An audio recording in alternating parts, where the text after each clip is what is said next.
হরে কৃষ্ণ। কেমন আছো সব? আশা করি ভালো আছো। আমি ভালো আছি। এখন তোমাদের একটা তত্ত্ব কথা শোনাচ্ছি, তোমরা শোনো। আমাদের একটা বাংলায় প্রবাদ আছে, সৎসঙ্গে স্বর্গে বাস, অসৎসঙ্গে সর্বনাশ। এই দুটো গুণই কিন্তু ভগবান মানুষের মধ্যে দিয়ে রেখেছে। তা তুমি সৎসঙ্গে মানে সৎ লোকের সঙ্গে মেলামেশা করবে, না তোমার অসৎ লোকের সঙ্গে মেলামেশা?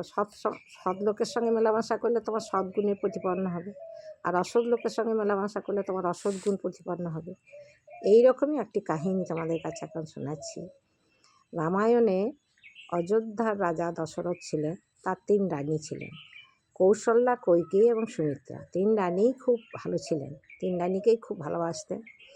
এবং মেজ রানী কৈকেয়ী রামকে প্রচণ্ড ভালোবাসতেন। কিন্তু যাই হোক, যে তারপরে যখন একবার দশরথের রথের চাকা পড়ে যাচ্ছিল, তখন ওই কৈকেয়ী নিজের হাত দিয়ে ওই চাকাকে আটকিয়েছিলেন। যাই হোক, খুব ভালো রানী ছিলেন কৈকেয়ীও। 3 রানীই ভালো ছিলেন। তারপরে যখন রাজা হওয়ার সময় হলো, রামচন্দ্রকে রাজা করবে, সেই সময়ে মানে মানে কুসঙ্গ যা হয়, মন্থরার পাল্লায় পড়ে ও বলল যে আমার সেই 3টে বর দেবো বলেছিল, সেই বরগুলো আমি এখন নেবো। তবে যে কী না, একটাতে রামচন্দ্রকে 14 বছর বনে পাঠাতে হবে, আর একটাতে আমার ছেলে ভরতকে রাজা করতে হবে। আর এই কথা শুনেই তো দশরথ একদম মৃত্যু শয্যায় পড়ে গেল, এবং দশরথের মৃত্যু হলো।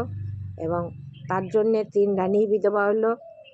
কৌশল্যা, কৈকেয়ী, সুমিত্রা 3 জনই বিধবার কারণ হলো কৈকেয়ী। এই হচ্ছে কুসঙ্গের মানে প্রভাব। তা মন্থরার পাল্লায় পড়ে কুলোকের সঙ্গে মেলামেশা করার জন্যে এই কাণ্ডটি হলো। সেই জন্যেই কুসঙ্গে সর্বনাশ আর অসৎ সঙ্গে সর্বনাশ, এই কথাটাই আমার এখানে বলার দরকার ছিল। তা তোমরা আমার এই কথাগুলো শুনবে ভালোভাবে, এবং মানে মানে কী বলবো, শেয়ার করবে, কমেন্ট করবে। তা এই কথাই আমার